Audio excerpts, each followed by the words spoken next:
to Speakers TV, and I'm Speakers in the World. And not only that, if you're really struggling in your life, or maybe you're ready for a transition, or maybe you want to learn how to craft your story, or maybe you want to learn tangible takeaways to get on stage on TENx, or alternatively, learn how to write a best-selling book, then you've tuned into the right episode, because we've put together some of the best speakers in the world to really help and coach you all throughout this episode. So please lean up.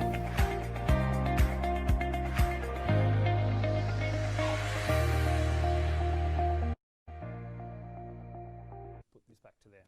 So, I met Clinton Swaine approximately, and a guy by the name of Alan Clark invited me, who's also here up the back here. He invited me along to that event, and then through there I met Clinton as well. Clinton has been a friend of the Speakers Institute, and it's great having him in our proximity as well.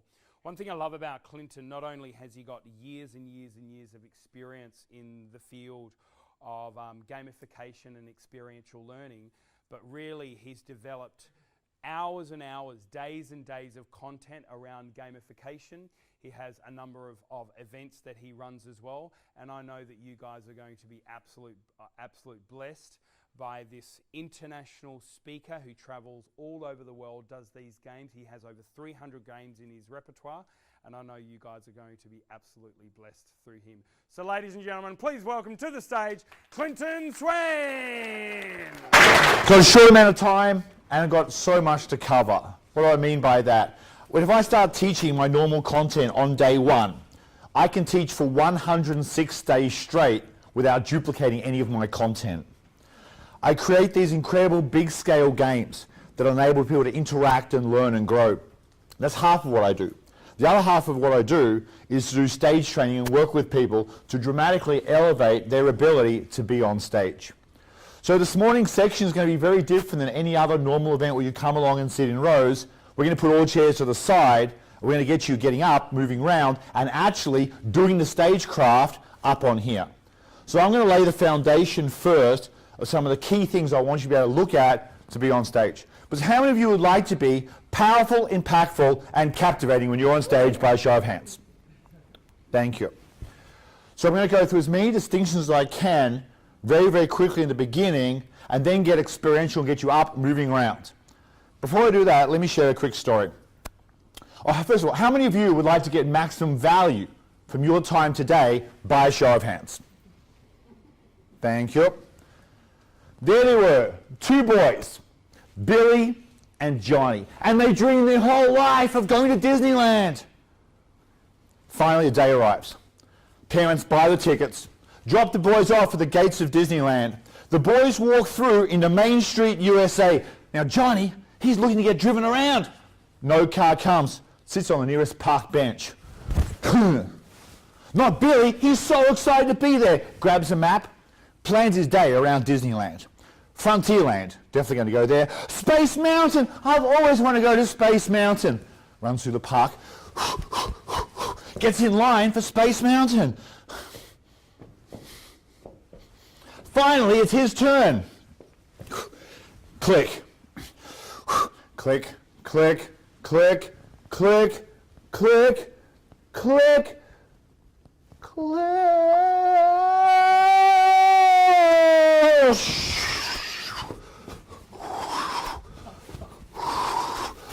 That was amazing. Teacups.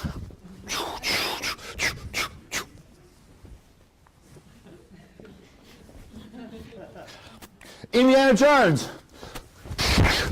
Pirates of the Caribbean. Arr! The Matterhorn. Ah.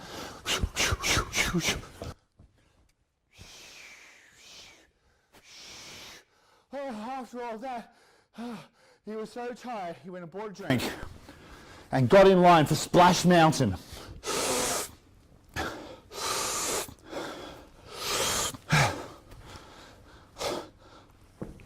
Seat's a bit wet. Zippity-doo-dah, zippity-hey. My, oh my, what a wonderful splash. He was drenched from head to toe. He dried himself off, went every ride, made it multiple times, then he heard, the park will be closing in 3 minutes. the park will be closing. You thought, oh my God, I've got to grab Johnny. Runs through the park, sees the fireworks going off.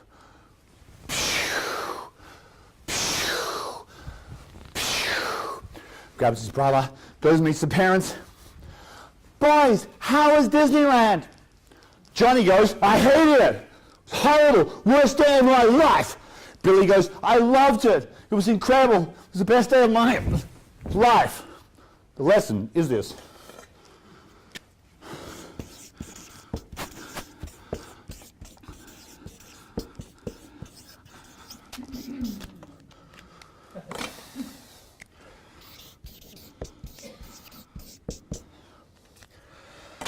Participation equals value. See, in life, we can be like Johnny. Sit back, watch, judge, and not participate. Or we can be like Billy and participate and dive in, experience everything to the highest possible level. The choice is ours, but then the outcome gets to be ours as well. So I'm asking you to participate 100%, playing full out. If you do that, you'll get enormous, amazing value from the next 90 minutes. Or else, you can be like Johnny and sit back and just watch this crazy guy do crazy stuff on stage.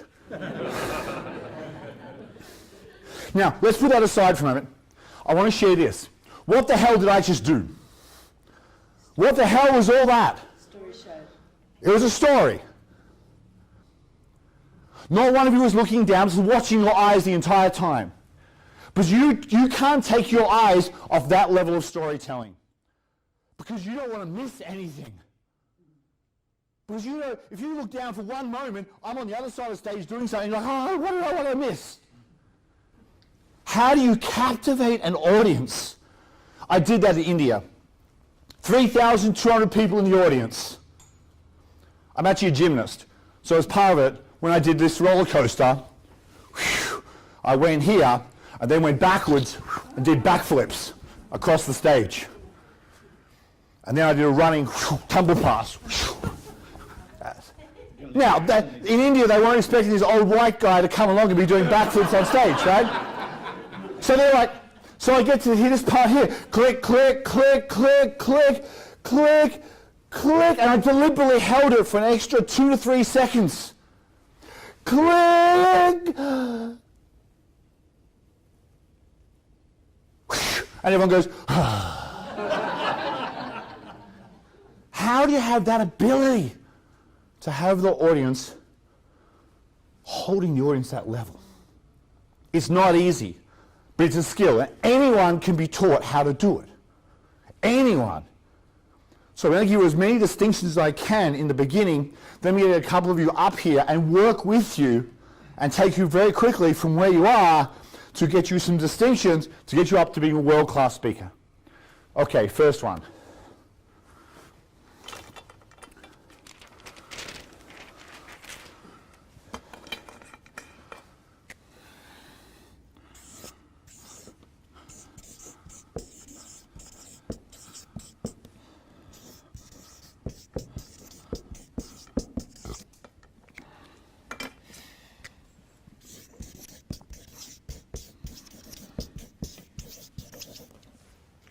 One of the things I've discovered when I've been doing this is that the way to remember the key things is to repeat them. And repeat them 5 times. I'm not going to go in detail why, but it's just the number of times we do it to start sinking in. So I'm going to repeat it first, then I'm going to ask you to repeat it. But because when we start repeating things very quickly, we tune it out, the 5th time we're going to do it twice as loud. And then I'll have a greater chance for you to actually remember these lessons. But how many of you want to remember all these key lessons when you leave? By a show of hands. Okay, by the way, this is raising your hand. This is I'm barely here. This is I'm still asleep. Let me ask you again. How many of you want to remember all the key lessons when you leave? By a show of hands. Now pause, look around. Put your hands back up, look around. Look at the way the hands are right now. How many of you prefer to have your audiences responding like that? By a show of hands?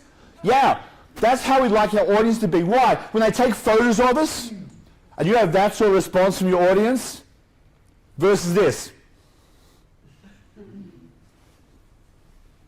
Or no response at all. Here's the key thing to write down. Your audience will never do more than you do. Your audience will not do more than you do. So if you play to here, that's what your audience will do, that or less. So if you want to get your audience 1,000 person through a translator in Chennai, and I ask a question and ask them to raise their hand, I'd have my hand up, no response. 3 seconds later, the translation kicked in. All the hands go up. Very interesting having that level of that delay in the responsiveness. So I'm going to read it, and I need you to respond 4 times, then 5th time twice as loud. Contrast creates captivation. What does it say? Contrast creates captivation. Again. Contrast creates captivation. Again. Contrast creates captivation. Again. Contrast creates captivation. Once more, twice loud. Contrast creates captivation. That's right. Thank you, high achievers. But how many of you like to have that sort of response from your audience by a show of hands? It's a skill. You can train it. I lay out Billy and Johnny first. Why? I lay out Billy and Johnny because Billy and Johnny is my invitation for you to participate. Most people aren't given permission to participate full out, hence they don't. And the reason I'm doing this crazy, I mean this is stupid, crazy, big stuff, is if I can play that big, you can at least have permission to raise your hand. I'm laying that level of, if I go that big, at least you can go a little bit higher. And then this bit here, about showing your hands versus here, I'm giving you my expectations of what I want from you raising your hands. And if you do that, you can get a great response from doctors, from veterinarians, from computer scientists. It does not matter, providing you lay the foundation right to get a great response. Most people don't get anything like that sort of response from an audience. Contrast creates captivation. Contrast, one side of the stage, other side of the stage, front, back, up, down, using different accents in your presentation. The more contrast we can have to mix the presentation up, the more the audience feels they have to pay attention so they don't miss anything. But how exciting is this? Okay, we're now going to be covering your 14 greatest keys to your success. Get your book, write them down. Key number 1 is focus. If you're really... How quickly will we tune out? Very, very quickly. Contrast, moving the stage around, moving around maybe 10 years before this next one came about.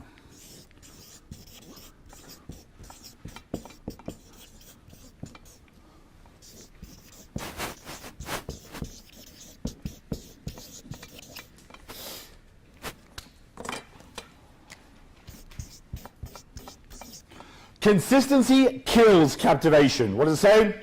Consistency kills captivation. Again. Consistency kills captivation. Again. Consistency kills captivation. Again. Consistency kills captivation. Once more, twice loud.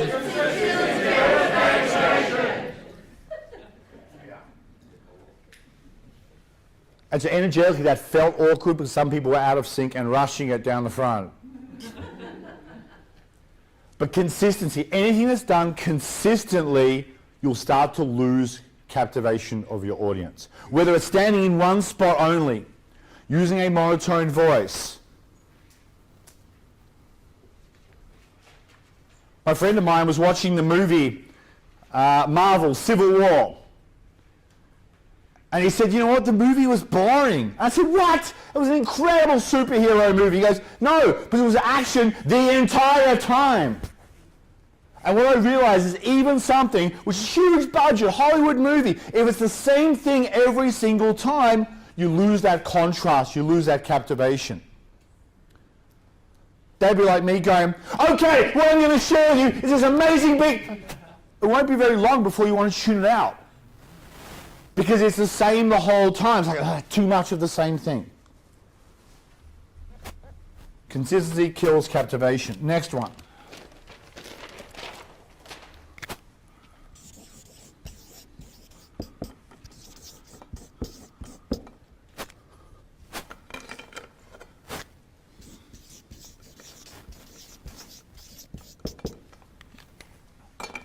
Move with purpose. What does it say? Move with purpose. Again. Move with purpose. Again. Move with purpose. Again. Move with purpose. Once more, twice loud.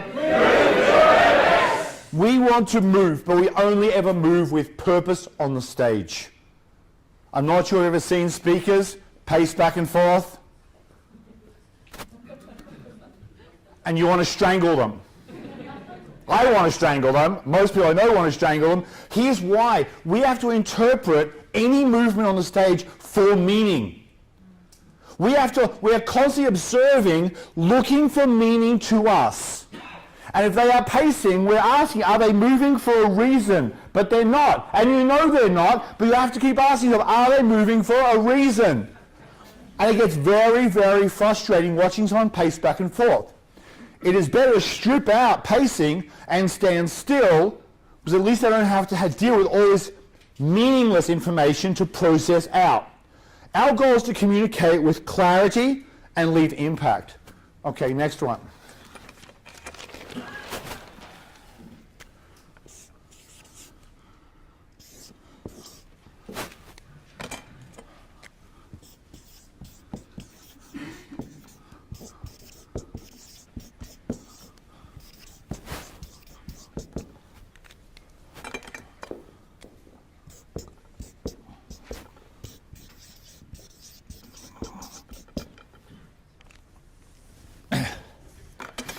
Brevity plus clarity plus value equals impact. What does it say? Brevity plus clarity plus value equals. Again. Brevity plus clarity plus value equals impact. Again. Brevity plus clarity plus value equals impact. Once more, twice loud. Brevity plus clarity plus value equals impact. And how many of you would like to be very powerful and impactful when you're on stage, by a show of hands? Originally, when we were doing this, the flip chart, when I first learned from some of the speaker, the flip chart said, brevity leaves impact. Let's test and see. Hi. How many of you is that going to transform your life? Unlikely. So brevity by itself does not leave impact. Brevity plus clarity. Okay. Hello everybody, my name is Clinton. Yes. Okay, what's missing? Value. There's no value, so there's no impact. There he was, standing at the podium, giving his speech at Gettysburg. 2 hours and 20 minutes, 13,000 words and more. He finishes giving the Gettysburg Address. His name was what? Incorrect. Edward Everett. Edward Everett was the first speaker at the Gettysburg Address. He spoke for 2+ hours. Everyone finishes off giving him applause as he leaves the stage.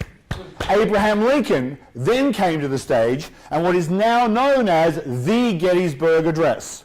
He spoke for just over 2 minutes, 10 sentences, did his speech, and as he left, got a massive standing ovation. And that speech has gone down in history.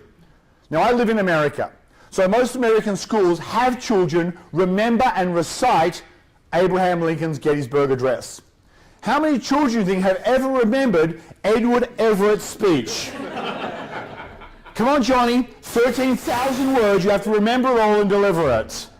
The answer would be 0, because it was an exceptional speech, but no one remembers it, except for incredible history buffs like myself, who study these things.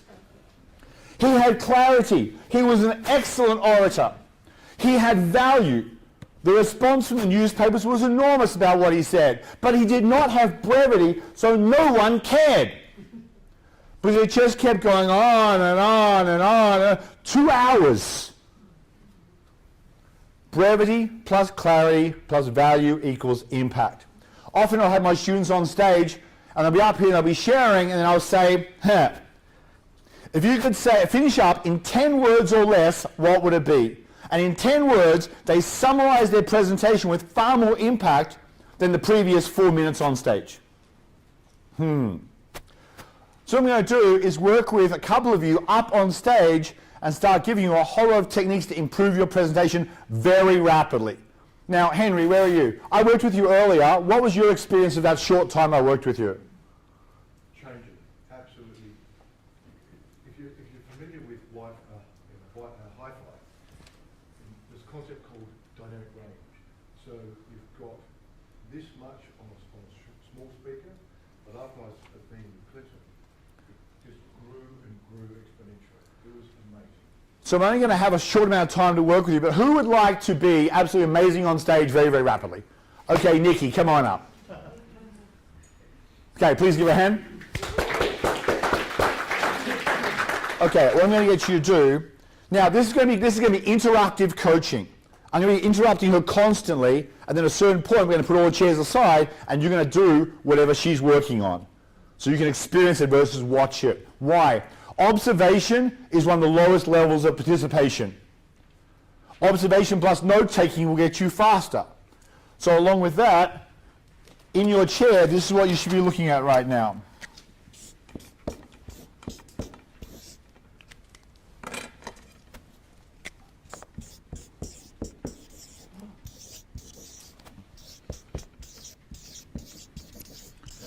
Filter for lessons. What does it say?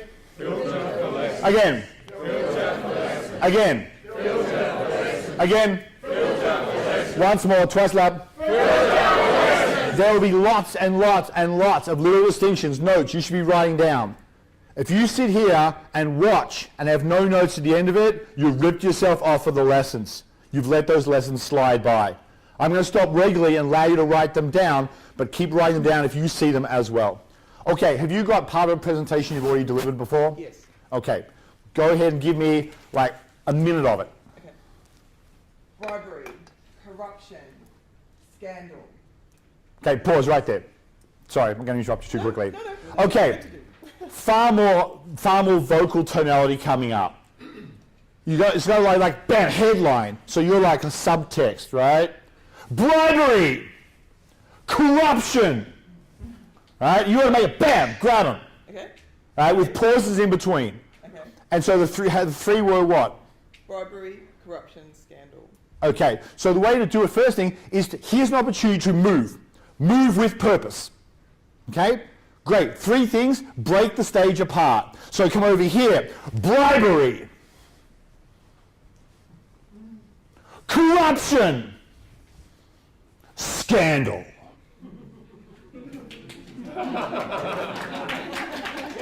Now, do you think you've got the audience attention right now? Yes. Okay, do that. Bribery. Bigger, more vote, project more. Bribery. Bribery. And hold it. So one of the things Michael's going to talk about, holding it. Bribery. Yep. Bribery. Corruption. More. Use the whole stage. Look, you've got the stage. I'm getting to the end. Still got No, to go back. Go here, over there, and then come back to the middle. Oh, okay. So you own the stage back in the middle at the end. Okay. Look, the fear here is that, I can't have too much silence in between. No, if you loud here and big, then the pause has value in between. But if you don't play big up, if you just go, bribery, corruption, scandal. Do you see the difference? Yeah. But if you say it with projection, with like headline, yeah, you let that time to sink in and percolate. Okay, go. Bribery. Corruption. Scandal. Good. Good. Now, when I did it, bribery was big, corruption was big, and then scandal. Yeah. It's like there's a ooh, bribery, corruption, scandal. Okay, do it again. Now, one thing in this essence, you want the word to fill up the motion. So imagine as you say the word, it's got to fill up the entire motion. Bribery. Do you see? I start the word at the beginning of the motion, and I finish the word, and the motion ends. Bribery. I want you to stand over here and just watch me do it. Just bribery, corruption, scandal. Okay, do that. Bribery. Corruption. Scandal. Good. Okay, keep going. Have you ever wondered why this is the way that FIFA is portrayed in the world? Have you ever wondered, or have you ever wondered, why this is the way that FIFA is portrayed throughout the world? Do that. So much more gesturing. Yes, much more. What we want to do is we want to turn it into each word captures, or each motion captures a key number of words. What we do is engaging the visual and the auditory. Now, as we play bigger with the visual, it'll also increase our auditory. Have you ever wondered? Out more. Have you ever like here wondered? Have you ever wondered why FIFA is portrayed that way around the world? Precision. Okay? So put your hand on your heart. Put your hand on your heart. This has meaning. No. I'm saying, listen. When you put the hand on your heart, this has meaning. Look around the room. Give me the words you're feeling now as you look around the room with a hand on their heart. What are the words? Give me some words. Love. Devotion, love, what else? Hang on, mate.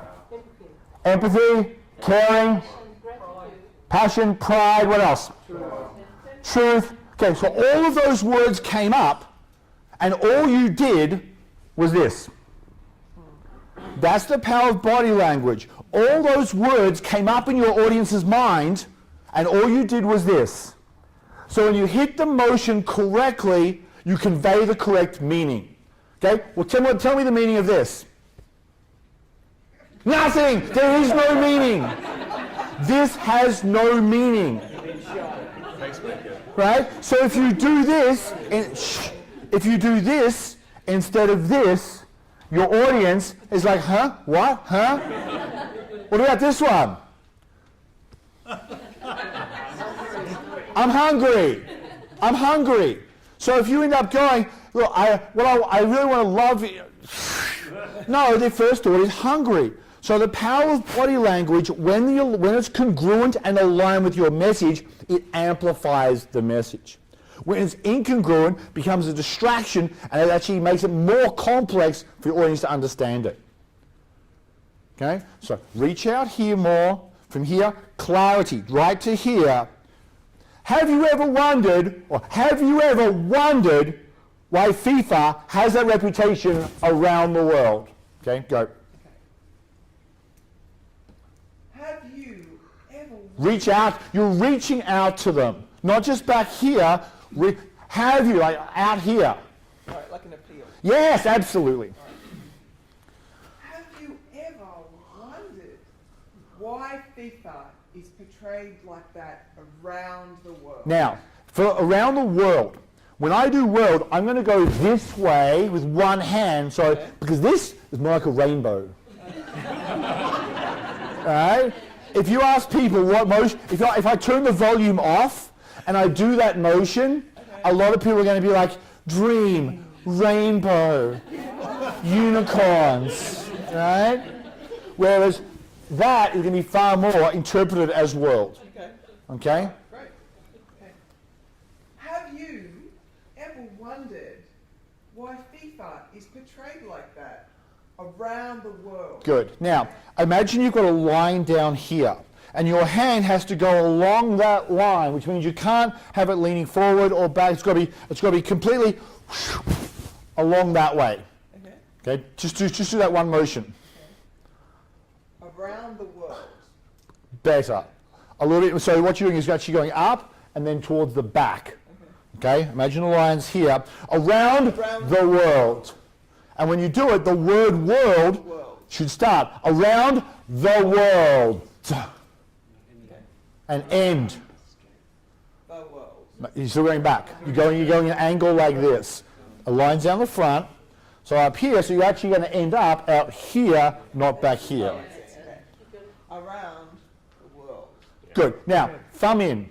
Why? Why am I so particular even about that? It's this distinction here.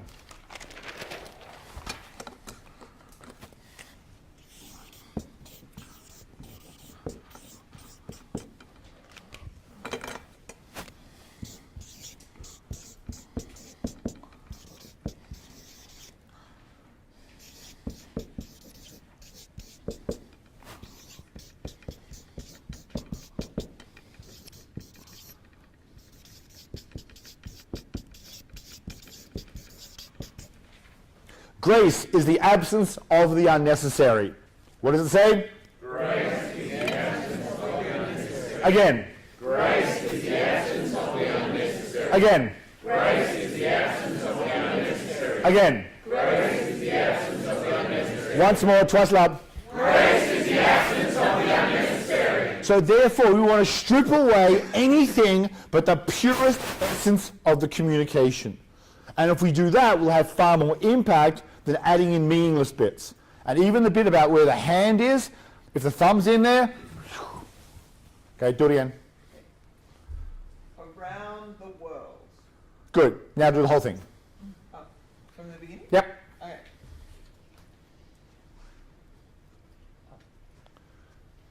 Bribery. Corruption. Scandal. Okay, even more. Even more. Look, next distinction. There's lots.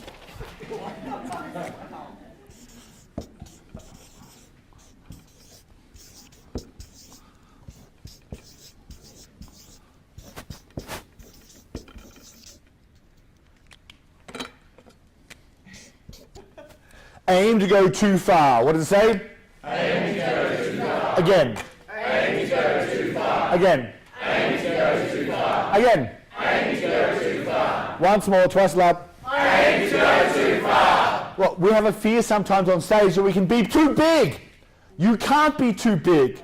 When you think you are being too big, all the audience sees you as being powerful and incredible on stage. Especially in a big audience. Look, I'm talking, these distinctions are designed for 1,000+ audiences. If I was speaking to 4 people at a local meeting, I'm not going to roll up and go, "Hello everybody, my name is Clinton." It's too intimidating. It's not meant to be like that. This is designed for a big audience. You've got to communicate and connect with every single person in that audience. Okay, bigger. Okay. First one, bribery. Right? Okay. I'll go big.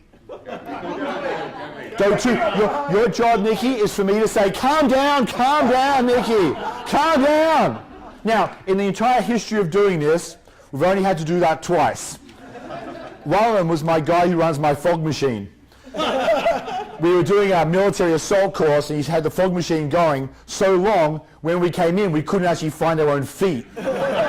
In fact, we bumped into the pillars in the room because he went too far with the fog machine. So he got the award for going too far. But in this case, on stagecraft, never happens. As big as you can go. Okay, go. Bribery. Corruption. Scandal. Keep going. Have you ever wondered why FIFA is portrayed in this way around the world? Bigger, reach, bigger. Yes, because when we think we're big, we're still reach with that arm. Do it again, just the world bit. Okay. Around the world. Okay, good. If you saw that, if you noticed her body, her heels came up. When heels come up, the audience interprets it generally as lack of groundedness, as lack of substance. So if you want to have your message come across as grounded, you need to sink the weight down and be able to still, the way to compensate is you bend your knees. And then you can come up and around without the loss of balance. Okay, just do world again. Around the world. Good. Okay, keep going. What's next? What next in the story? That was it. That was a great. That was great. Okay, just pause while you're thinking about it. Okay, what have you noticed so far? Massive improvement. Massive improvement. What else? She's very relaxed. What's that? She's very relaxed. She's very relaxed. Okay, what else? She's enjoying it. High level of engagement with the audience. High level engagement. Okay, why? Because we are picking up her energy and her flourishes actually are captivating. Great. What else? Yes. More confidence. Make sure you're writing these down. Make sure you're writing these down. What is it? More precision. More precision. What is that? In what way? So just with obviously her body main region, she's just more direct. So then we're more engaged. Great. Okay, yes. And she looks like she means it. Looks like she means it. Yes. Passion is enrolling. Passion is enrolling. Yes. Better impact. Better impact. Yes. I definitely agree that she's captivating, but I've got a little question. Yeah. Is this a certain style? Because imagine you're at a TEDx and there's 10 speakers and everyone's doing this and presenting big and acting. So are there degrees of... Yeah. The best ones use the actions. I say that because they did a study about on TEDx speakers about those who were animated, that those that stood there and just basically used a clicker. And what they found was the ones that got the most watches were the ones that had more animation about it. And they thought there'd be a middle ground between minimal and maximum. What they found was most of the votes went to where people were animated in their communication. So, yeah, is there a difference? Do it. Well, I do a lot of training of people who train TEDx speakers. I work with them on how to get them to keep TEDx speakers, keep raising the game. Because obviously as more and more speakers are becoming TEDx speakers, it used to be that a TED talk was like, oh my God, then TEDx came out, and then there was thousands and thousands and thousands of TEDx talks. So to rise above it, yeah, this sort of stuff is what will capture it. All right, cool. Yeah. Anything else seems to me the expert of this topic. Why though? Right? That's how it comes across. Her voice and actions. Here's one of the keys, ownership. She looks like she owns it now. That it's real for her. She's not just getting up and talking about it, she has a sense of ownership over the material. She embodies it. Yeah, okay, yeah, one more, yes. Keeping it succinct as well. Brief to the point, keeping it succinct and tight as much as possible. Okay, next. What I have found, it's because you can't change feedback. Have the hand over, as in a hand on your heart. So that's okay for just saying hi? Yeah, but just leave it there. All right. Leave it there, because otherwise this, all right, just leave, Okay. just, All right. what I have found, What I have found is that it's because you won't change FIFA until you change the world. change. An action for change. Imagine like a light bulb, a big light bulb, turning it. Change. All right, that we won't change FIFA until we change the world. Okay, do that. I have found that it's because we won't change FIFA. A little bit more, a little bit. Make it really turn it. Okay. I have found that it's because we won't change FIFA until we change the world. You see now she's truncated most of the world. Okay, I've made the world smaller. All right, but can you see that? That once she does it the first time, the next time she like changed the world, and you go, oh, I'm missing 3/4 of the world. Right? What I have found is we won't change FIFA until we change the world. Okay. Yep. You have plenty of time to communicate this. And the tendency is, well, I haven't got time to go back to here. No, you have plenty of time. You know? What I have found is we won't change FIFA until we change the world. What I have found is that we won't change FIFA until we change the world. Okay, now we've got more of the world now. right? From here, from over here, from like 9 o'clock around, right? From 9 o'clock around. Still missing Africa. I have found that we won't change FIFA until we change the world. Good. Cut that little pause out between, a little bit less pause there. Okay, do it once more. A little bit less pause between what? Until we change the world. Okay. You had change Okay. the world.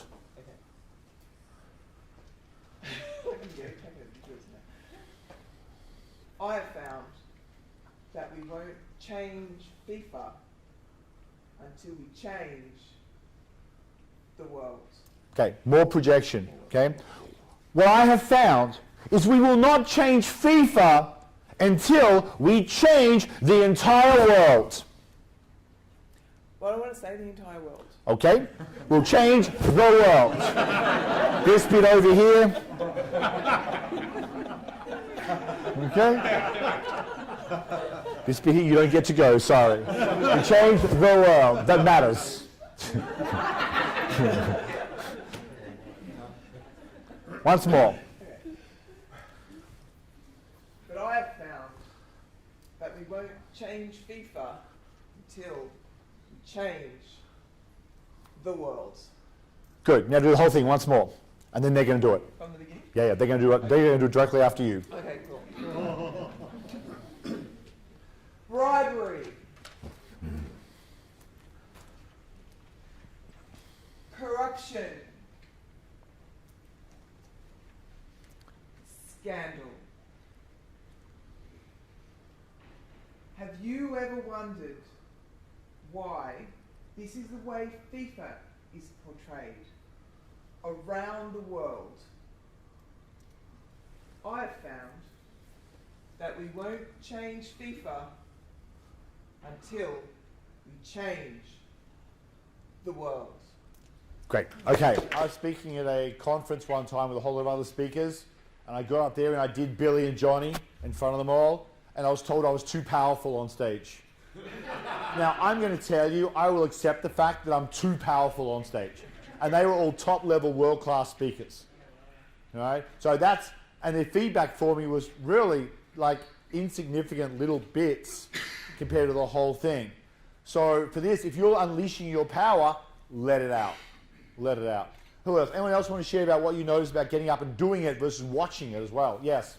I sort of recognise the fact that I don't think I'll ever be able to talk about something unless I care passionately about it. I felt like a fraud, it was fun, but I really don't care about FIFA enough to get real. Sure. Obviously, when you're teaching your own content, and you're doing it, now along with that, even when you're doing your own content, it'll feel fraudulent in the beginning because you're not used to doing it. It's like learning another language. Have you ever gone to learn another language and been fluent in one day? Anyone done that? You are a master. I bow at your feet. But for most people, mastery of a language happens over time with a lot of clunkiness and awkwardness. And it takes time to do this. But as you saw her doing it, the more she did it, the easier it became, and then the more authentic she became. And that was only after 15, 20 minutes of doing it. If you imagine she did this for 3 months, 6 months on her present point where it does become congruent, you're comfortable playing big. Yeah. I think on stage it helps you get into that role and believe it yourself and have more fun with it. Because when you're standing still, you're stiff. And if you're moving with purpose and really embodying your message, you are drawing them in and enjoying it. You're having fun. Yeah. Versus like having to just get up there and just blah, blah, blah, blah, blah, blah, blah, blah, blah, blah. Is it the same as acting to say, what's my motivation? What's my value? Well, people may be motivated but still standing still. But look, you were amazing when you were on stage. You were amazing because you were engaging, you moved, you had all these different body postures. We're watching and we can't take our eyes off you. Right? I think you're an extraordinary presenter. I really do. Because you encapsulate so much of what makes an audience captivating. Can I get my video after that? I'll do one for you later. Okay, I'll be more than happy to do one for you later. Okay? Because that ability to have people where they can't take their eyes off you, for most speakers, you can watch them and you've got plenty of time to doodle and make notes in between. In between their words, in between their sentences, because their body language isn't actually communicating very much. Who else? A couple more. Yes. I think that kinesthetics actually helped me to remember the words. You're using your auditory and kinesthetic and visual all together to really reinforce the message to yourself as well as to the audience. Look, when you're doing actions on stage and the audience doing it correctly and congruently, the audience feels like they're part of it versus simply being talked about. Yes. Okay, who else has some extraordinary piece of content they'd like to work with? Anyone? Okay, come on up. Come on up, agent. Go, Donna. Okay, take the floor. First sentence, off you go. Raise your hands if you or somebody you love. Okay, pause.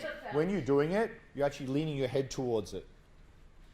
All right? Put the hand going up and keeping your head there. You're doing like this thing, which is actually taking a little bit of the credibility away from it. Okay? Just put the hand straight up. Okay, do it again. Have you ever felt? Do you see? Do it again.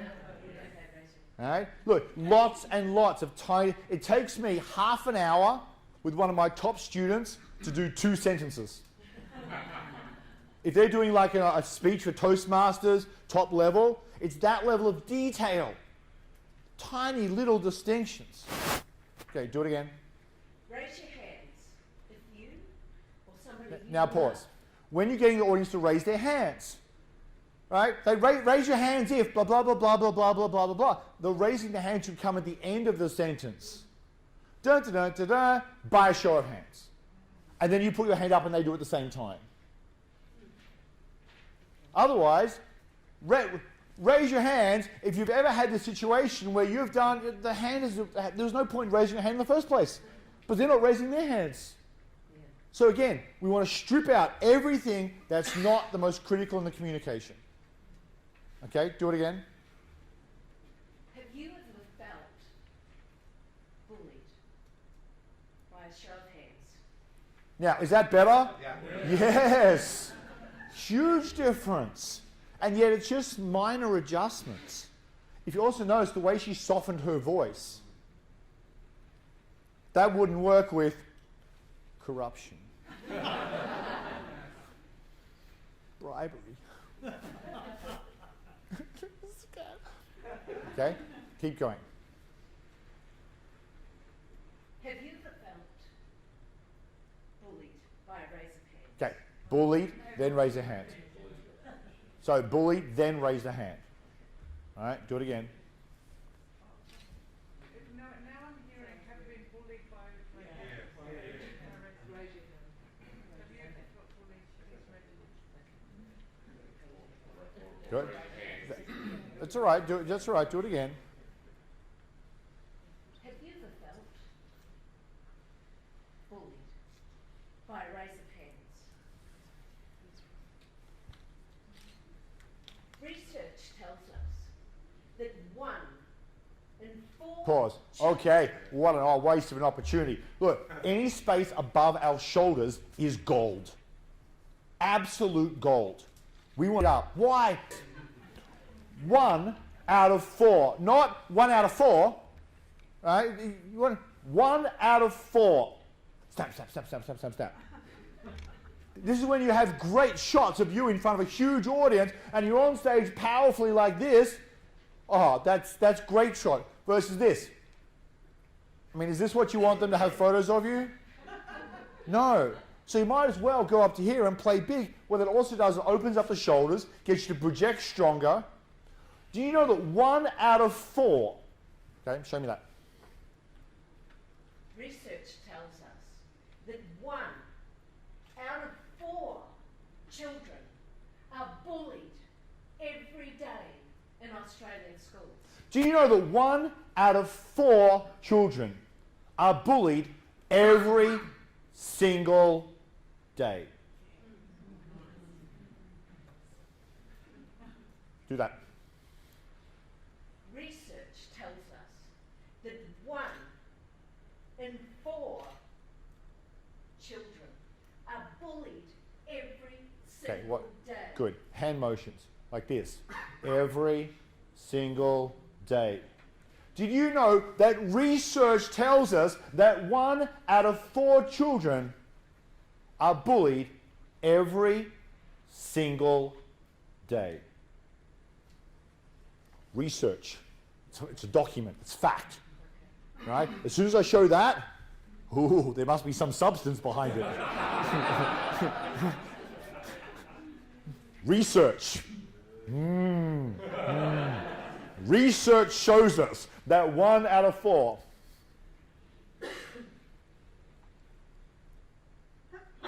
Research. Oh, too big. Too big. Too big. But you're drawing a document, right? A4 document. Because that's got words on it, and that must be right. But if I do research, research show. It's an IMAX movie now. Okay? Research shows us that 1 out of 4. Okay? Research shows us. It's got to be rectangle. It's got to be like a piece of paper, not a square, not short. Research. Ooh. Ooh. Rectangle. Yeah. Graphs show us.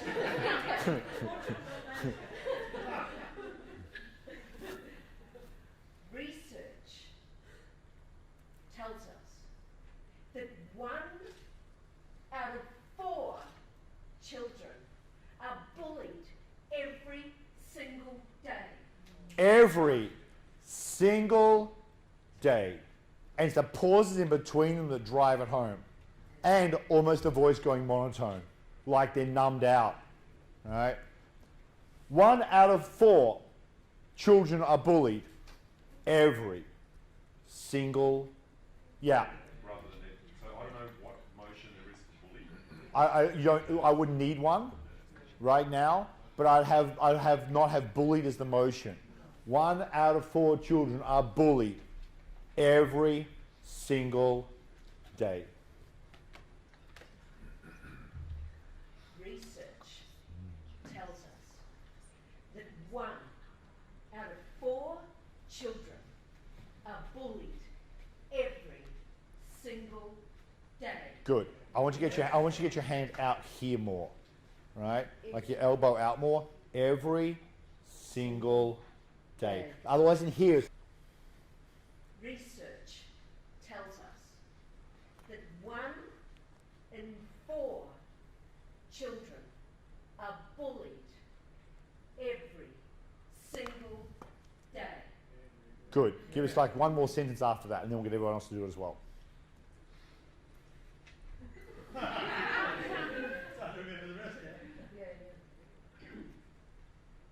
Every child is entitled to a safe and nurturing learning environment. Okay. So if you notice your hands down, they're all back here, which is not communicating anything. All right? So how do we then move that into every single child? Every child. Bigger, bigger. Like you're reaching out. I'm reaching out. Imagine as you reach out, you're saving every single child. This is the next key distinction.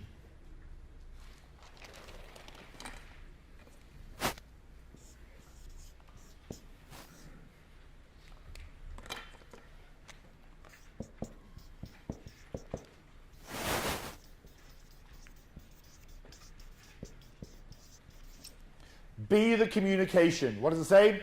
Be the communication. Again. Be the communication. Again. Be the communication. Again. Be the communication. Once more, twice loud. Be the communication. Okay? So when you're out there saying every single child, reach out with your heart. Every single child. Okay? Every single child is entitled to a safe and nurturing learning environment where they can flourish. Good. Okay, safe and nurturing. What would be actions like that? Safe and nurturing. So you have separate words. Safe and nurturing. Okay, like right across. Right? Yeah, beautiful. So a safe and nurturing environment so they can flourish. Beautiful. Contrast, contrast, contrast, contrast. Okay, do that one again. Every child is entitled to a Safe. and nurturing. Oh, the other way.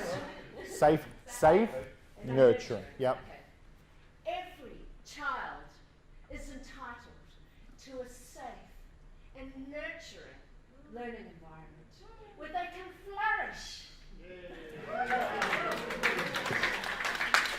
Okay, do the whole thing now.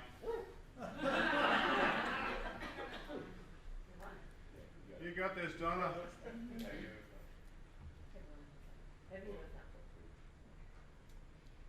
Have you ever felt bullied by a show of hands? Research tells us that 1 in 4 children are bullied every single day in Australian schools.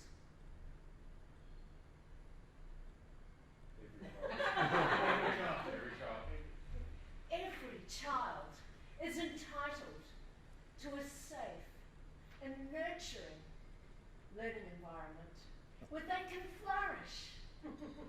Okay. I might solve it. She goes, research has shown in Australian schools, 1 in 4 children are bullied every single day. Because what I read then, when she goes every single day in Australian schools, you lost that little bit of energy at the end with the in Australian schools. So we can take that and put that at the beginning.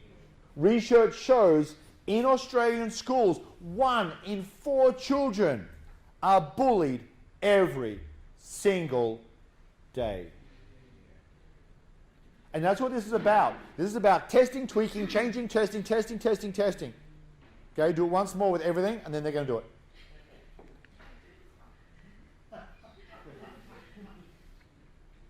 Have you ever felt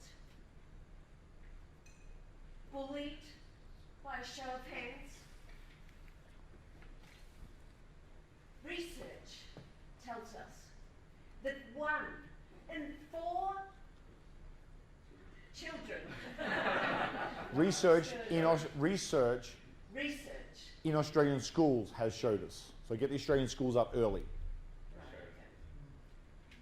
Have you ever felt bullied by a show of hands?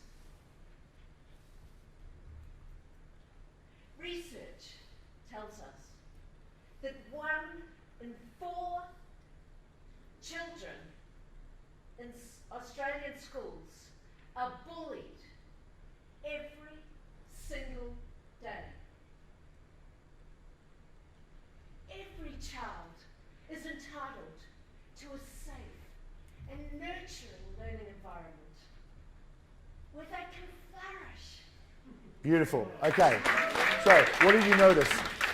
Okay, what did you notice? What do you observe? Yes. She stopped moving around space for unnecessary moves and actually focus on center where our attention was. Whereas before she was going walking face up, face down, face up, face down. Great. Okay, who else? Yes. After nurture, I feel like the arm should stay there until the next movement, because at the moment it's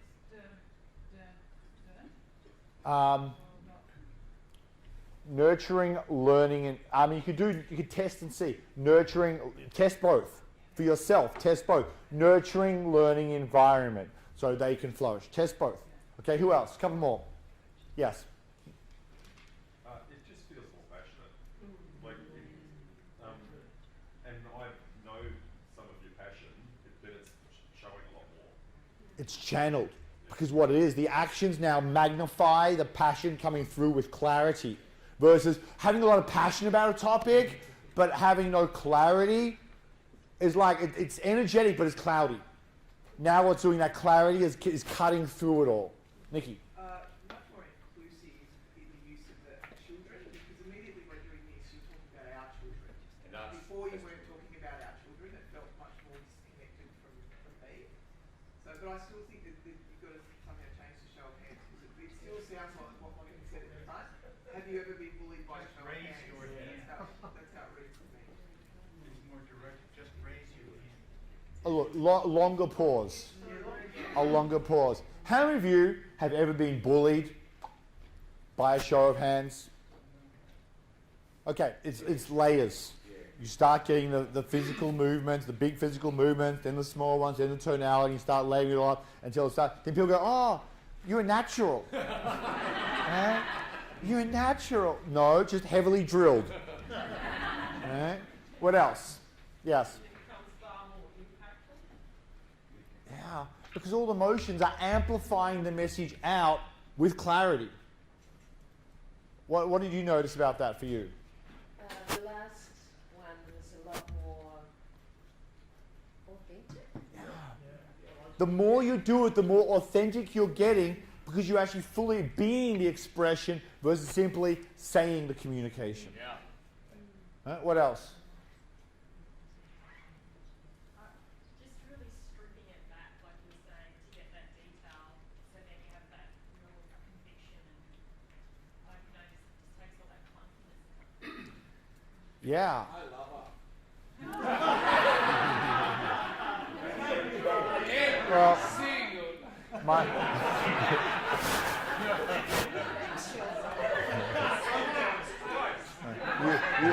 you are a wise man. Okay, anyone else? Yes. I think it's very powerful, the body language. It's a very powerful message.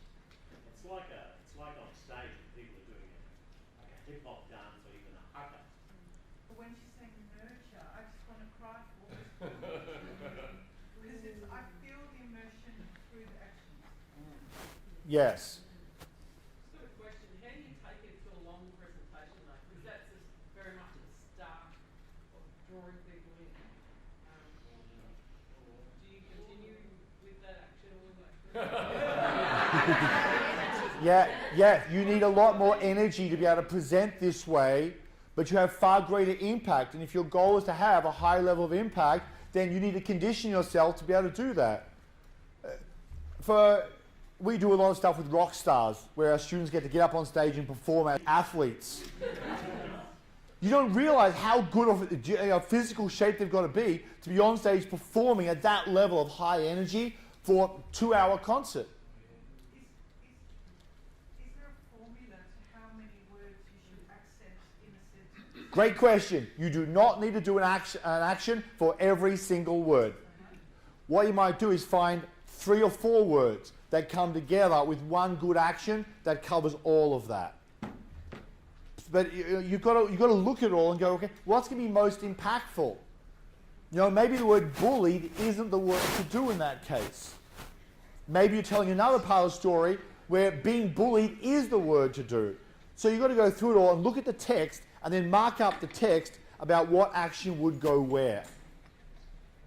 And that's why the first thing you do is get your content down. Know what the words you want to say, then start mapping it with body language. And then record it and go back and forth and back and forth. Yeah. What if you tend to be a person that, you know, every time I deliver something, I change? Stop it. Look, because if you're going to deliver a world-class presentation, you want to be able to have that level of consistency. So you're not making it up on the fly. It takes a lot of skill to be able to get up there and just wing it all with all these powerful motions and get them all nailed every single time. Okay, my question then with that is, if we're doing research on a particular audience and we're presenting a keynote, we need to know something about that audience, so that becomes a very unique presentation each time. Yes. So where do you get all the actions from? How do you be able to put it all together? Okay, first of all, let's give her a hand. Okay. There is no really good source of books you can buy about how to do this stagecraft work. So I created a DVD, which I'm going to give to you if you'd like it for free. It's 90 minutes with about 25 of the top body language positions. Then I bring students up and work with them like this for an hour and you watch them stand there, deliver their presentation, then they do with their body language to the best of their ability, then you watch me coach them how to include body language in it all, and then they do the whole thing again with all the body language. So you see it evolve, and there's 12 different students going through that on the DVD. So when I finish up, if you want to see me over lunch, just come and see me and I'll give you the link and so you can go and download that. And that will help because there's nothing else out there I've found. It's not easy to write a book and show these motions in a book because they're motions. So that's why I started putting this DVD together to allow you to, find the right motions. So I think I've got, how much longer have I got left? 10 minutes, 15 minutes? Yep. Okay, what are some motions that you would like to be able to communicate on stage that you'd have no idea how to communicate them? Egalitarianism. Can you show me how to yes. Just say the word fun. What would fun be for you? Get up here and show me. Okay? If you had to communicate to the audience without them even without imagining there's an audience there. Just demonstrate fun. Okay, great. Because if that works for you, the audience will probably get that. Now, did you get fun from that? Yeah. Okay? So that was enough for them to get that. It wasn't like, yes, we got it. But it's a good start. And as you keep on doing it, you might find more and more things you can tweak and change and make it. Okay, great. What else? Other words. The murder of my mum. Now, this is where you get to be opening to that level of authenticity. Now, may I ask, how was she murdered? Why do I know that? No, but if you'd asked me, that's what I would have said. You get to be in the energy to be able to communicate that.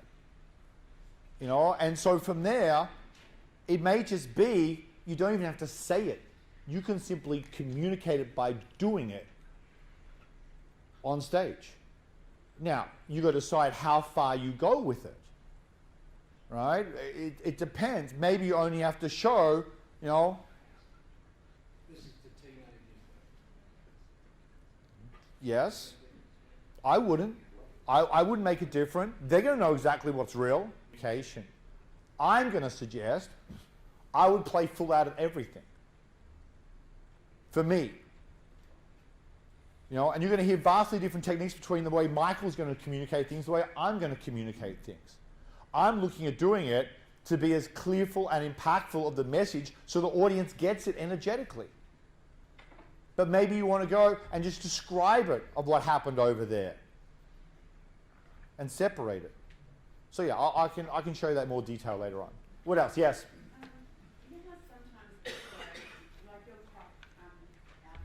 Oh, okay. Just so you know, I'm a shy introvert. I am. I'm a computer geek nerd who didn't want to talk to people and read books all the time. This is 100% trained. All right? There's none of this which is anything other than me training and training and training to get better at what I'm doing. All right. So you know how sometimes people they can stand on stage and they just have this presence and they have a level of intensity, and for them that's authentic? Of course. Look, the Dalai Lama is not going to walk on. Sit down, look at the whole audience, and then get up and go, I am very sad about the corruption and the bribery. And he's not going to do that. That's his style of communication. And so again, it depends what your audience is looking for. Most of the time when he's come up, people are expecting a different style of communication. And if he did do that, it would be incongruent with what the message is. Is that your brand? What's that? So it becomes your brand, is your style? That's what you're wanting to communicate. Is that what the audience is wanting? And that's what you're wanting to communicate, in which case it's congruent and authentic for you. All right? All I'm showing you is what are some things you can do to raise your level up, to impact a big audience and test it. And if it's not congruent for you and it doesn't work, throw it out. It'll work. Yeah. Excited. What's that? Excited. Same as fun. Look, I'm so excited to be here. I've got so many tools I want to share with all of you. So let's start number one.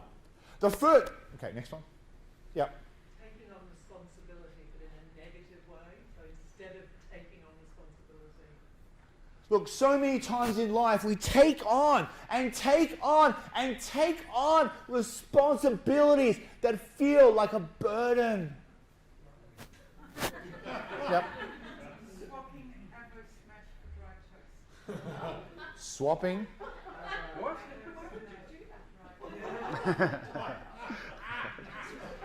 Look, swap. Look, it's just a swap. You know. Okay, you're not eating the Avo Smash and smashing it in your face. Not in my world. Who else? Yes, other ones. So you've got all the words down pat already. You're great. Yes. How do you stop, like, if you get upset yourself? If it's a, murder of your parent or... Great question. That you're recalling. Great. You need to have dealt with all your stuff first before you can get on stage and deliver it authentically. Now, you can get on stage authentic. I can get up there and tell stories on stage and have tears streaming down my face out of authenticity and delivery. The difference is there's no energetic charge inside me which triggers my own grief. Because I've done the work beforehand to clear that away. But if you're up here and you've got to tell a story, a heartfelt story...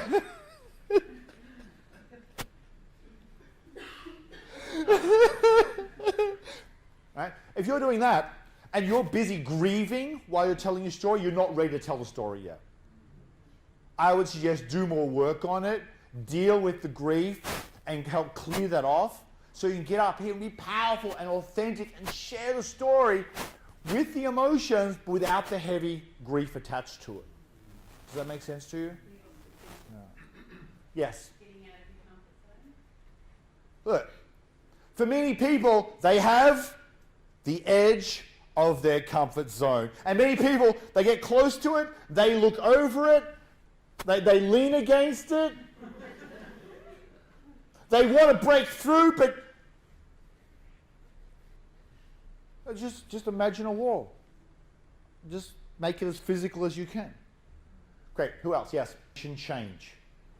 All right? So for me, look, for us, if we want our business to transform, then the first thing we do is to have for us to transform.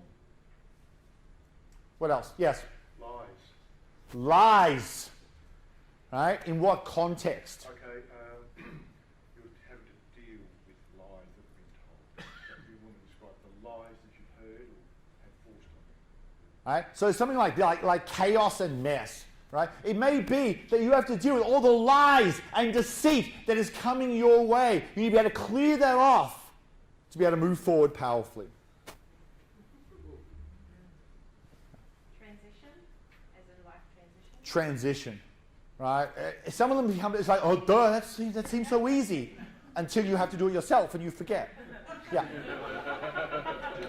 Just dry topics, so finance and like really dry topics. The spotted back sea turtle is currently facing extinction in the southern sea. Like what? Give me a phrase. So, I haven't got a specific phrase off the top of my head, but I guess finance and that sort of things is... So it may not be the key word, it might be the actions around that word that you end up using for the action. It may not be for the word finance and money all the time. It might be, what we really want is our money moving, our money circulating, and our money growing that is going to allow us to build the wealth for us to move into the future that all of us desire.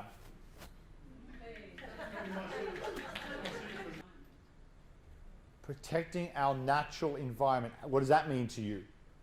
It means living more sustainably. Protecting it so it nurtures us, so it supports us, and allows us to grow to where we want to go. Who else?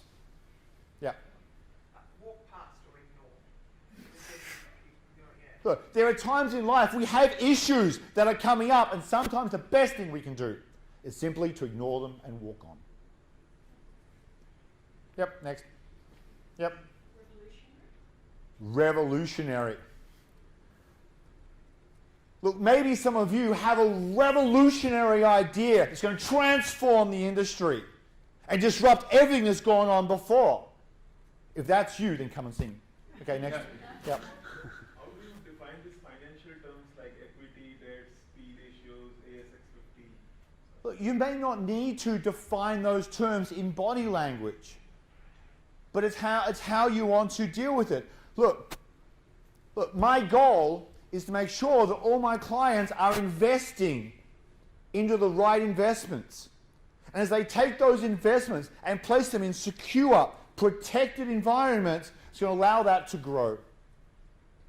Right? So you don't have to find words for everything. Maybe it's the phrase or the sentences around it or the words around it that are going to allow you to make the story work. But look, there's nothing I haven't been able to stagecraft. It just takes time to find the right actions to convey the message. Does that make sense? Great. Say that to me once more. Sucked out, torn out, totally exposed. Sucked out. Give me regarding what? Feelings, emotions, feelings. And you're expressing your innermost feelings. Sucked out, torn out, and Totally exposed. yeah.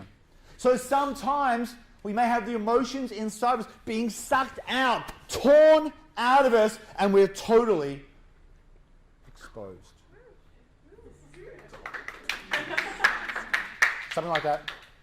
Look, you've got to test the word that's going to work for the way you're going to be saying it and what you're doing. Yeah. Okay? Okay, I've got about 3 minutes left. Yeah. Apathy. Not that I care, but I I hear you. I hear you. Okay, next one. Look, apathy.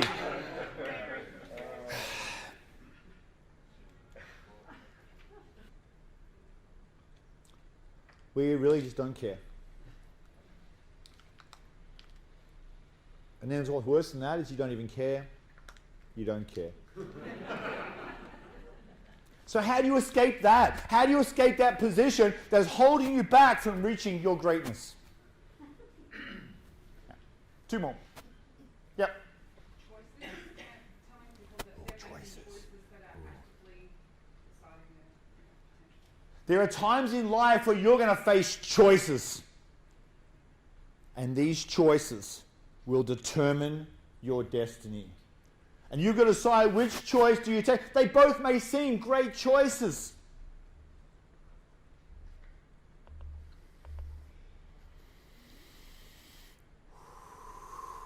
And I say have them both. Anyway. Is it appropriate to ask you your opinion on manipulation versus influence? Sure. Look, manipulation, if you look at the dictionary definition of manipulation, it is about deceit. Manipulation is about having control. The question is, can you manipulate people for their own good? And if you're going to use manipulation for your own, to line your own pocket and be self-serving, then I'll say stop it. And there are people out in the industry right now who are masters at techniques of manipulation, and all it is about their own personal pocket. And yet, if you can use that to serve people, so influence is more about the environment, persuasion environment. Manipulation is more about direct control, direct movement of someone in a direction you want them to go. But again, to me, it's manipulation in of itself isn't bad. It's the outcome you intend by using it. That's my take on it. You know, if I was to manipulate someone and get them to do something that I know is the right thing for them, I know it's going to help them, and I'm overcoming their own resistance, then ethically I could work through that. Okay, well, I'm going to finish up there. If you want to come and get that DVD, come and see me. It's 90 minutes. It'll help a lot in this area of understanding body language and communication. Please put a big hand together for Sam as he comes back up.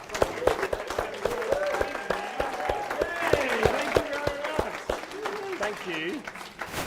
Very quickly, I'm just going to bring my wife and also business partner up here as well. Ladies and gentlemen, her name is Kate Cawthorne. Come for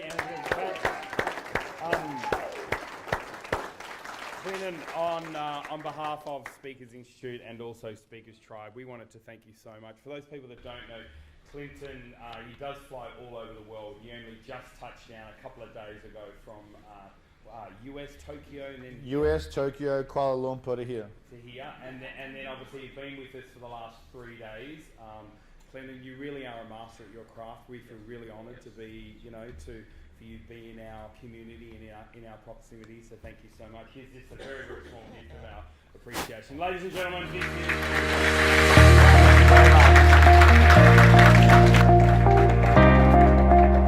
Tim Cawthorne here, CEO and founder of Speakers Institute. If you give me 60 seconds of your time, I'll show you how to set up an online webinar in 48 hours while growing your authentic followers to tens of thousands, and then teach you how to package your IP so they buy your programs online using what we call influence on video. What this means is you talk to camera, share your value, and then stack your offerings and create urgency in a way that makes it so irresistible that they click the button and purchase your high ticket sale. Talk with any of our clients globally, and I promise you will not find anyone that does what we do. All you have to do is to create an online event, share your ideas, and then stack your offerings just like this. And here's the big secret. Everyone is online right now searching for people just like you to help them learn things that you already know. There are people doing it right now, but they probably don't know as much as you. So right now is your chance to learn how to sell online, and my influence on video formula is easy to use and foolproof for anyone to master. Just recently, I did a 1.5 hour video online to only 40 people, and at the end, 10 of them bought my $4,000 product, all by one click of the button. It was seamless. So if you want me to show you how to influence on video, stack your offerings that make it irresistible, learn my exact script so you can come across authentic and real, and create urgency so then they buy immediately, then click on the link below and join my free masterclass.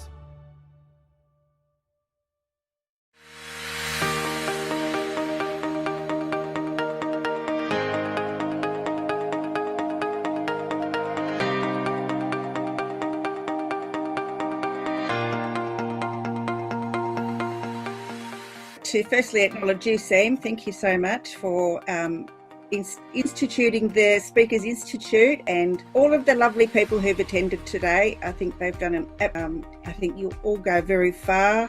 I just wanted to say, being out of the workforce for 6 years, looking after little kids, and this is the first course I've ever done, and it was astounding. It blew my mind. It was beyond my expectations, and thank you, Kate, for the feedback today. That was brilliant, and it's given me the confidence to back myself, because I didn't have that before, because you know, when you leave for a while and you come back, it's all a bit dodgy. So thank you. Basically because I felt that despite having a successful career, I was being held back by my own internal difficulty with public speaking. Obviously, it's been a really valuable 3 days. I caught a lot of techniques, a lot of experience on speaking, but I think surprisingly the most important thing as well, my message.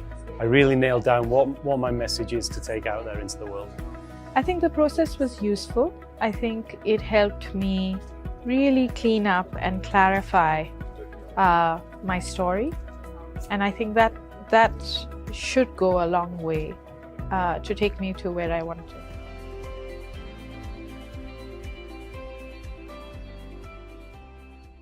This is the Celebrity Authority Show.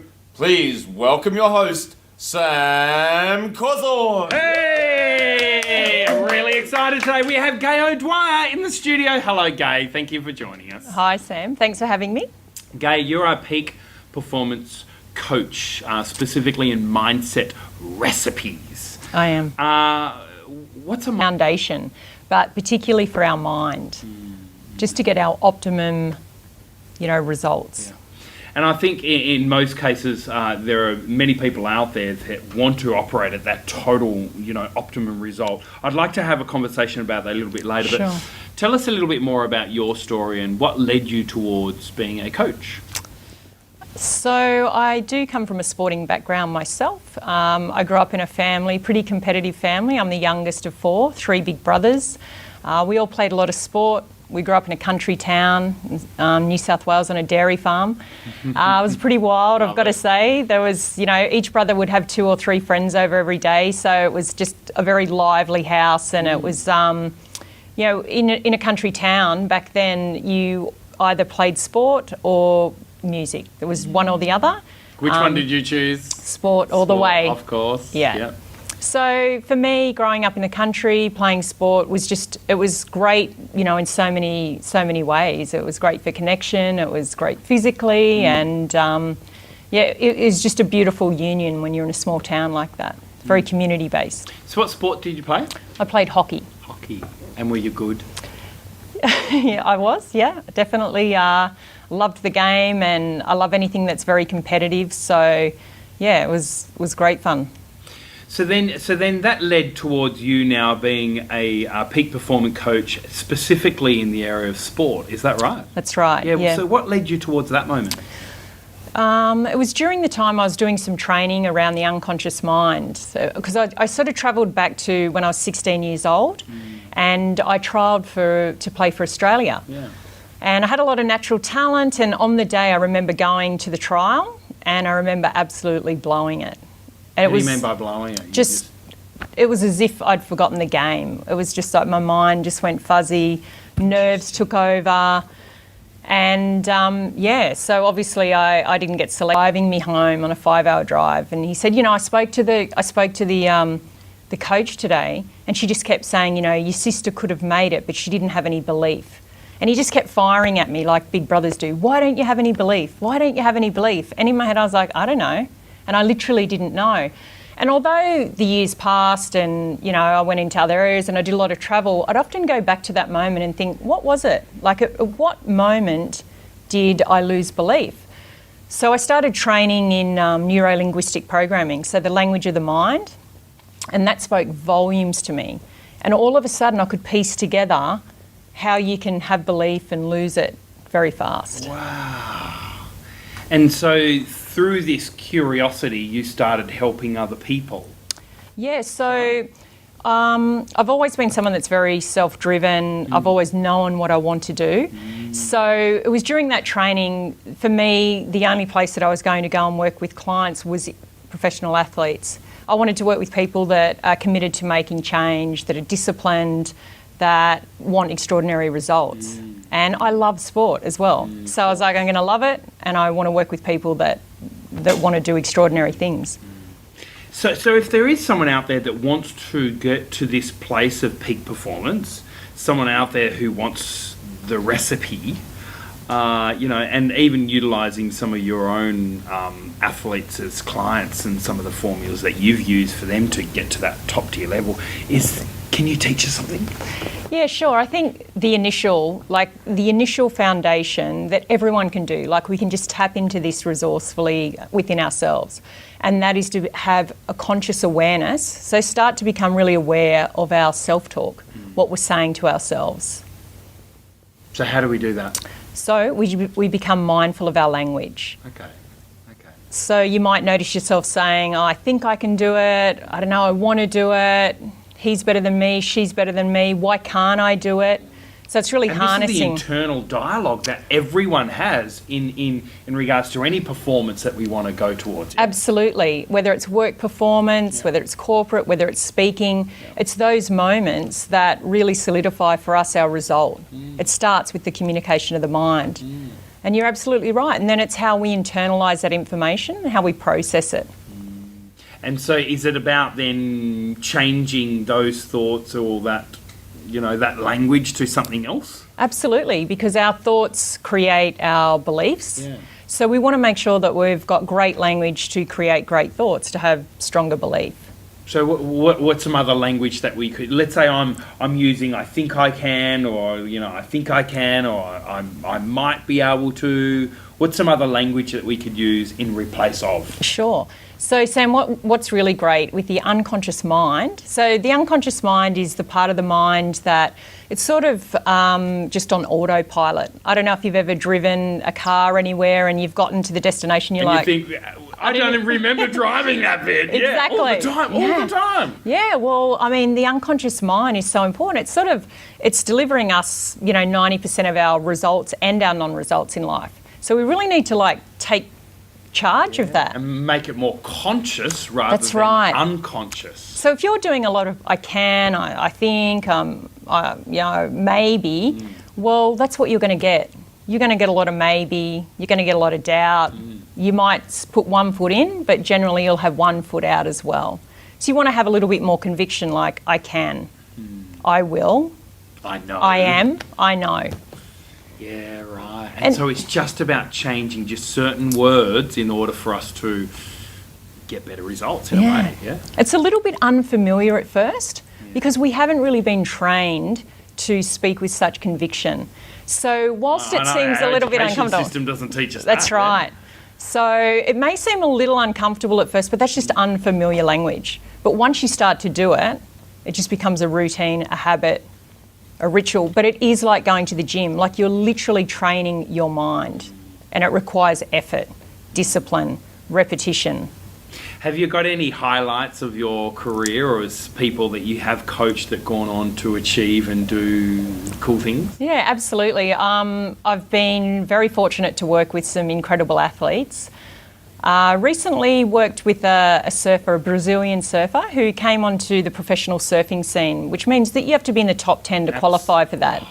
It's hugely competitive. And I worked with her during her rookie year. She started in top 10. She finished in the top 6 in her rookie year. She's amazing. She's currently 4th in the world. Wow. 3rd year on tour. And she's spoken about this in interviews. She'd had a really poor season, and we were working on and off, and it's starting to get, it was starting to get pretty cutthroat for her. The results weren't happening, and so she checked in with me, and I said, look, it's all there. We've been doing this. So we went in, we started the self-talk, we refired the belief systems. Right. And that night I got up in the middle of the night and I watched her. And I watched her just beat 1 girl, 2 girl, 3 girl, 4 girl. And she actually finished, in a 2nd position for that tournament, which was enough to solidify her spot the following year. And it goes to show that our performance is mostly dependent on our mindset, and this is the recipe for that. Is that right? Absolutely. Yeah. So 70% of lost productivity occurs when we have a low social emotional intelligence, whether that's in business or whether that's in sport. Now, in sport, it's costly, just as it is in business. So we want to harness our social emotional intelligence so we can bring up our results. So, athletes can sometimes be so focused on having the most sophisticated equipment, the most incredible gyms, the most amazing clothes. But at the end of the day, the one thing in the future, AI is not going to replace this. Correct. That's the epicenter. And I think that's the beautiful thing about human beings. Like, what a relief and how exciting that we're in control and charge of determining our future results. And I love that. And I'm really, if there's a specific quote or a statement that you've caught in your journey that you could actually, relay here, if there's one message that you wanted everyone to catch, in this interview, what would that be? Well, for me, working with athletes has become a real metaphor for my life, as in whether it's parenting, running my own business, and it's a beautiful thing to go through challenge, ups, downs, wins and losses. And the one thing for me to always bring you back to focus is simply, I always say to myself and I say to my clients, and I watch them do this, because I think at any given point, all of us have experienced being broken in some way. So for me, it's always be brave. Be brave. Brave beyond broken. And so I will say to myself when I need to, Gai, be brave beyond broken. My athletes now use that all the time. Brave beyond broken. And it just starts to fire us up mentally. So for Gai, me, what's that's next it. for you? Next for me is speaking and taking out the same mindset recipes where I've used with professional athletes and bringing them into business and corporate and knowing, it's all cross-contextual. That's very, very true. Hey, thank you so much for joining us here on the show. I've really enjoyed this interview. Look, just before you go, we have a challenge. And the challenge is 10 questions in 60-second challenge. So, Gai O'Dwyer, do you accept the challenge? I accept. All right, Gai, your time starts now. Favourite colour? Green. Favourite food? Ramen. Ramen. Favourite celebrity? Tiger Woods. Oh, very good. Favourite actor? I like... his name, Bradley Cooper. Oh, he's great. I saw a movie. He's a great speaker. Favourite book? Memoirs of a Geisha. Very good. Favourite movie? Silver Linings Playbook. Favourite city? Tokyo. Tokyo. Favourite drink? Red wine. Red wine all the way. Merlot or Cab? Pinot. Pinot. Favourite pizza topping? Margarita. Margarita. And, Gai, if you could be an animal, which animal would you be? Eagle. Why an eagle? The eagle flies the highest.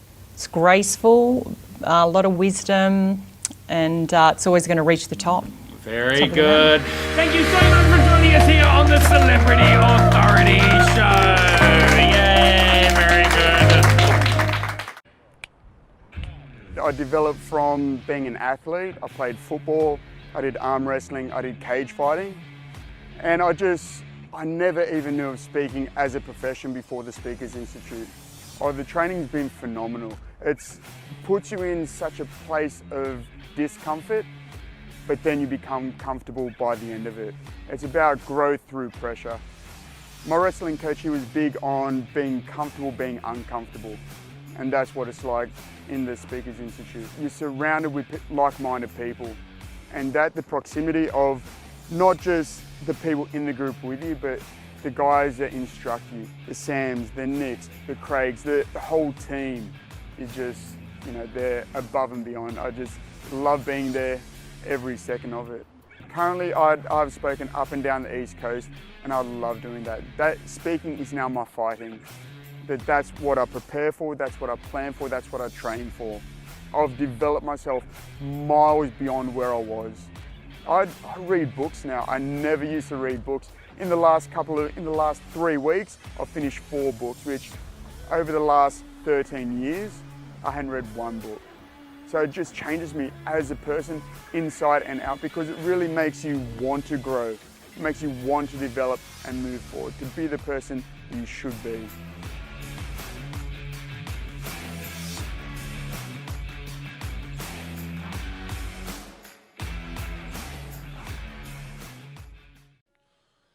Let's go to the next TENx speaker for 2018. Nelsa currently balances her life between her many passions, which include her job on child protection, her family, her love of camping, her love for seeing This Is Me at Speakers Tribe Conference, and her crazy, wild belief in making a difference in the world. She has also now given up on trying to tame her hair. Ladies and gentlemen, this is Nelsa!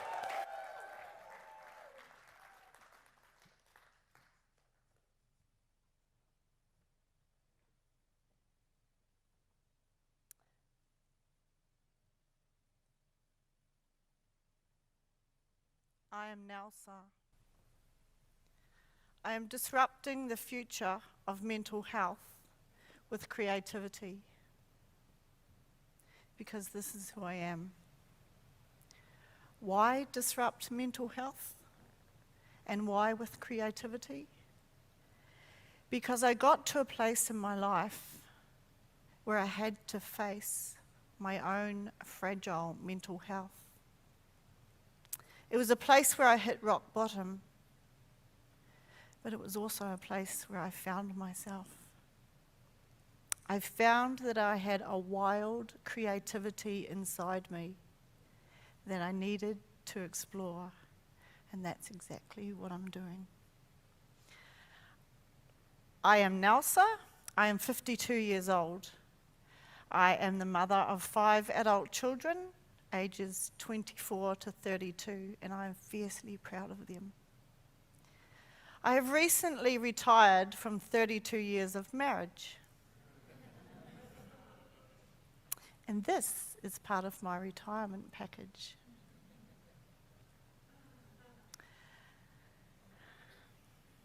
I would like to share with you part of my journey and some of the lessons that I learned along the way. Over 100,000 people were homeless in Australia in 2012 when I joined them. Homelessness was not my problem. Actually, don't get me wrong.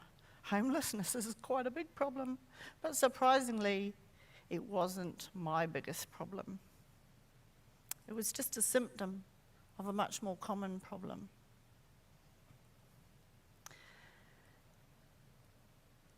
My problem was I didn't know who I was. I wanted to look in the mirror and say, this is who I am. This is who I'm meant to be. And girl, you are doing great. Clearly, I wasn't. My marriage had broken down. My children were suffering badly. And I was homeless. But I also looked in the mirror and said, girl, you can. I needed to look at myself. To be able to transcend to the place that I wanted to get to and I needed to get to, I had to face the person that I was and the place that I was at.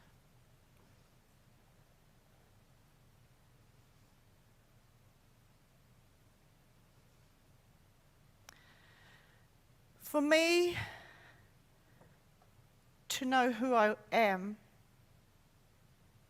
I had to face the truth and to live with the truth. And so do you.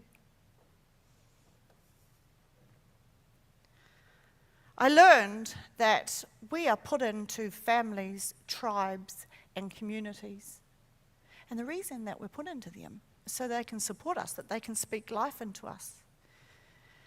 One day, after a particularly bad decision, I was sitting in my bedroom crying, and I heard a knock at the door, and one of my sons was there.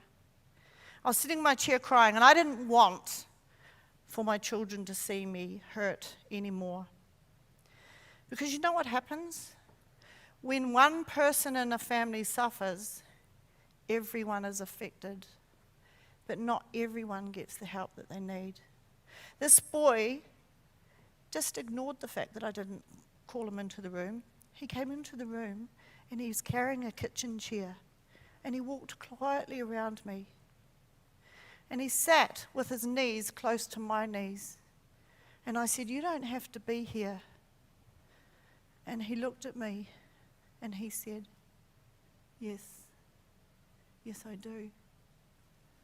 This 24-year-old young man sitting in my bedroom while I wept. An hour went by, and these were ugly tears. Tears because I knew I'd made another bad decision. Tears because with him sitting here like this, just with his head like this, just in quietness, I said to him, do you think I'm an idiot? And that boy looked lovingly at me, and he went, a little one.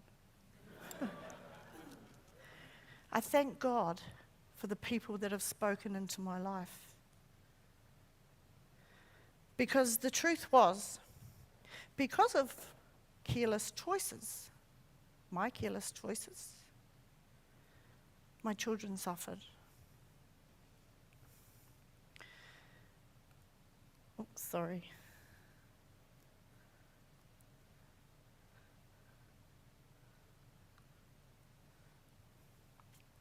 There was a day that to end their life, and I found them.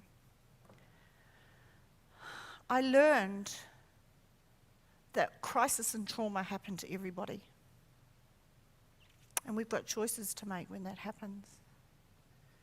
It took me out for a while. I knew that I had fear or courage to choose from. Well, I chose courage for a while. I was quite good at that. I came to a point in my life where I felt fragmented. I felt like there was parts of me all over the place, and I'd given parts of myself away. And I learned something. When you give away your confidence, you get back some insecurity. Trade. When you give away your courage, you get back fear. But I learned something else because my creativity clicked in. I learned that I could put those things back together. the things that were missing from my life. I could get my courage back. I could get my confidence back, but I had to be very careful here. Don't take a little bit of addiction from over here. Don't take a little bit of man from over here, because I might have wanted to. Just put yourself back together. Put your core back together. Put your values back together. It was about restoring my identity. I knew that day that I looked in the mirror that that wasn't the end.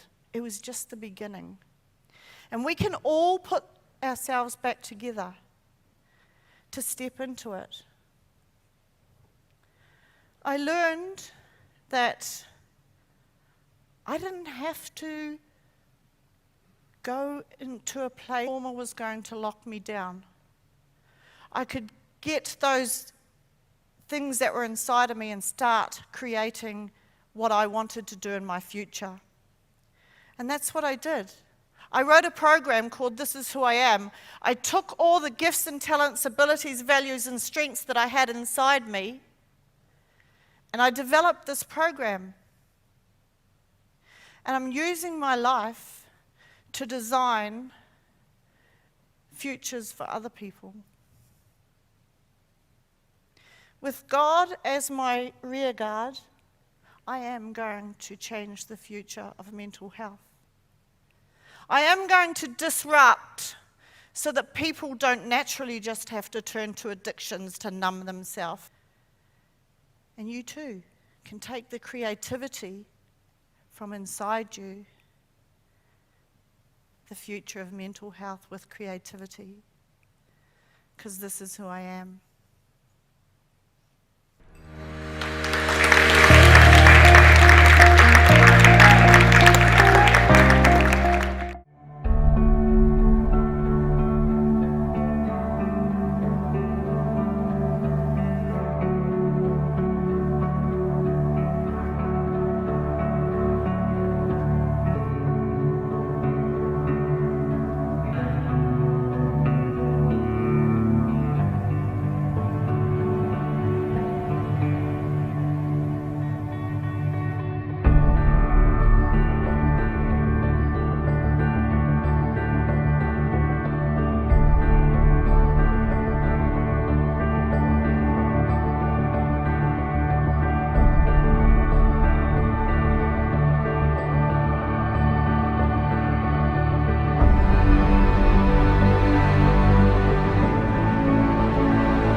Hey guys, thank you so much for tuning in for today's episode here at Speakers TV.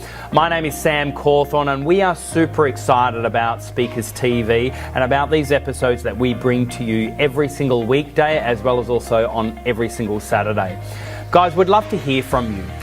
If you've got any feedback at all for us, or maybe you want to comment right now in the chat bar about what was your biggest takeaway from today's session. But also not only the Protégé program at Speakers Tribe here, we're all about running these big, large annual conferences every year, but also not only that, there is an annual membership that you can get where in your city we do have tribe gatherings, all really encouraging you going TV. But can I please encourage you, why don't you like this page? Why don't you join us each day? Why don't you tell other people about these episodes? Because we are all about really helping you on this journey to becoming that recognized voice of authority, for you to find your message and your story and get that out there into the world. We are super excited about your journey, so please lean in and join us today. To your success, my name is Sam Cawthorne, and don't forget, the best is yet to come.